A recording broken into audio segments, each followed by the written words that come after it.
I think we can look at two areas. One is the US, the other is other part of the world. In the US, we're concerned about the deficit. Recently, the US passed the tax bill which will increase the deficit according to most of the estimate. And as a result, the debt dynamic is getting worse that we as investor concerned. Now, when we look at other part of the world, they present opportunities. There are three areas that we are focusing on. The first one, instead of deglobalizations, we think that nowadays the globalization in a different way.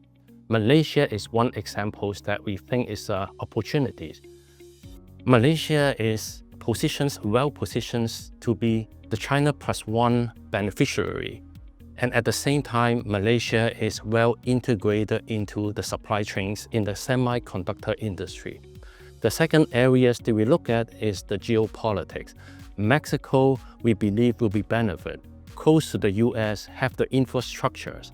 And as a result, when we have US want to recreate the manufacturing supply chains, Mexico will be benefit. The last one is the structural change.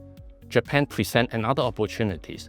As we all know, inflation is rising in Japan, and the BOJ is going to continue to normalize the interest rate. This will level the interest differential with the US.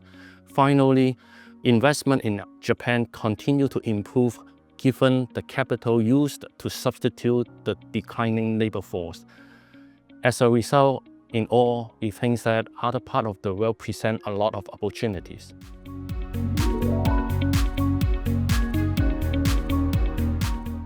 So the global bond funds only invest in the government bonds, and every single investment in the portfolio is based on fundamentals. We decide that we like the countries in terms of economics to invest in the countries. We can invest in both developed and emerging markets. And also it is pretty diversified, with the yield is around 7%. So we believe that it presents opportunities for investors to diversify their portfolio.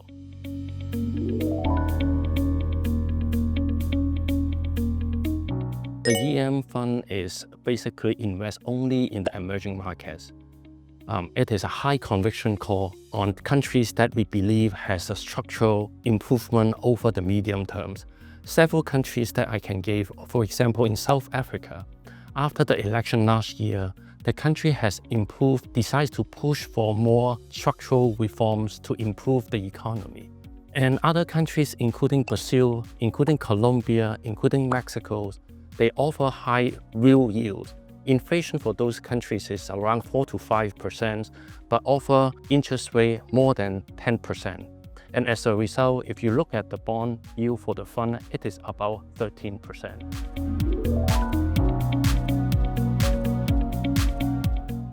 I think the first things to think about is what is the risk return profile of the investor.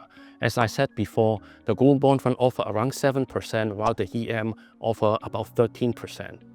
Of course, the EM only invests in the EM space, which has more risky than the global bond fund.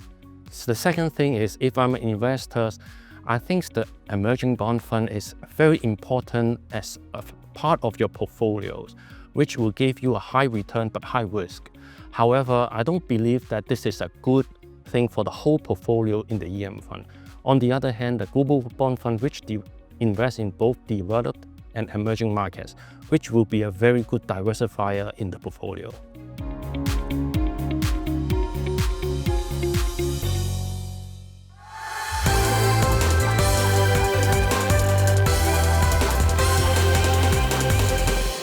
国民理财从富兰克林开始。投资一定有风险，基金投资有赚有赔，申购前应详阅公开说明书。